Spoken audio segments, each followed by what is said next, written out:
जब जंग यमामा के मैदान में 700 हाफिज कुरान का खून बहा तो एक सहाबी के जहन में एक ऐसा खौफनाक सवाल आया जिसका जवाब अगर न मिलता तो शायद आज हमारे पास कुरान महफूज न होता।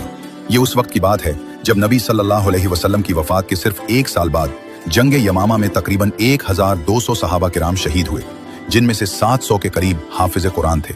ये बात समझना जरूरी है कि उस जमाने में कुरान किसी एक किताब में नहीं था, वो बिखरे हुए मवाद पर लिखा हुआ था, जैसे खजूर की शाखों पर, चमड़े के टुकड़ों पर, पत्थर की सिल्लों पर, ऊंट या बकरी की हड्डियों पर, और सबसे बढ़कर सहाबा किराम के सीनों में महफूज था। जब जंग यमामा की खबर मदीना पहुंची तो हजरत उमर फारूक रजी अल्लाह अन्हु के जहन में एक खतरनाक सवाल आया। उन्होंने सोचा कि अगर इसी तरह हर जंग में हाफिज कुरान शहीद होते रहे तो कहीं कुरान का एक बहुत बड़ा हिस्सा जाया न हो जाए और कहीं कुरान का वजूद ही खत्म न हो जाए। वो फौरन हजरत अबू बकर रजी अल्लाह अन्हु के पास गए और कहा, कुरान को एक जगह एक किताब की शक्ल में जमा कर देना चाहिए। हजरत अबू बकर रजी अल्लाह अन्हु पहले घबराए और कहा, मैं वो काम कैसे करूं जो खुद रसूलुल्लाह सल्लल्लाहु अलैहि वसल्लम ने नहीं किया।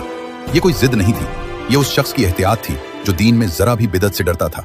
लेकिन हजरत उमर रजी अल्लाह अन्हु ने समझाया, ये बिदत नहीं बल्कि दीन की हिफाजत है, क्योंकि कुरान पहले से लिखा हुआ मौजूद है, बस उसे एक जगह इकट्ठा करना है।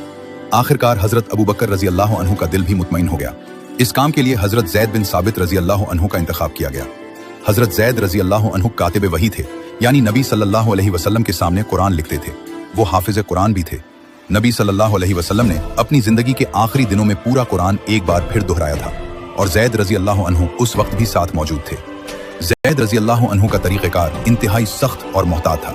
उन्होंने हर आयत के लिए 2 शर्तें लाजमी करार दी। पहली शर्त यह थी कि वो आयत नबी सल्लल्लाहु अलैहि वसल्लम के ज़माने में लिखी हुई मौजूद हो, यानी कोई शख्स घर जाकर खुद से लिखकर न ले आए, बल्कि वो कागज, हड्डी या चमड़ा सामने रखो जिस पर उस वक्त लिखा गया था जब नबी सल्लल्लाहु अलैहि वसल्लम जिंदा थे। दूसरी शर्त यह थी कि कम से कम 2 सहाबा गवाही दें कि हमने ये आयत खुद अपने कानों से नबी सल्लल्लाहु अलैहि वसल्लम की ज़बान मुबारक से सुनी है। इन दोनों का एक साथ होना जरूरी था, तब जाकर वो आयत कुरान में शामिल की जाती थी। इस पूरे अमल में एक बहुत दिलचस्प वाकया पेश आया। जब सूरत तौबा की आखिरी 2 आयात की बारी आई तो पूरी तलाश के बावजूद वो आयत सिर्फ एक सहाबी हजरत अबू खुजैमा अंसारी रजी अल्लाह अन्हु के पास लिखी हुई मिली। अब मसला ये था कि शर्त 2 गवाहों की थी और तहरीर भी सिर्फ एक के पास थी। लेकिन यहाँ एक खास बात याद आई। नबी करीम सल्लल्लाहु अलैहि वसल्लम ने खुद अपनी जिंदगी में हजरत अबू खुजैमा रजी अल्लाह अन्हु की गवाही को 2 आदमियों की गवाही के बराबर करार दिया था। ये एक खास एजाज था जो नबी सल्लल्लाहु अलैहि वसल्लम ने सिर्फ उन्हीं को दिया था।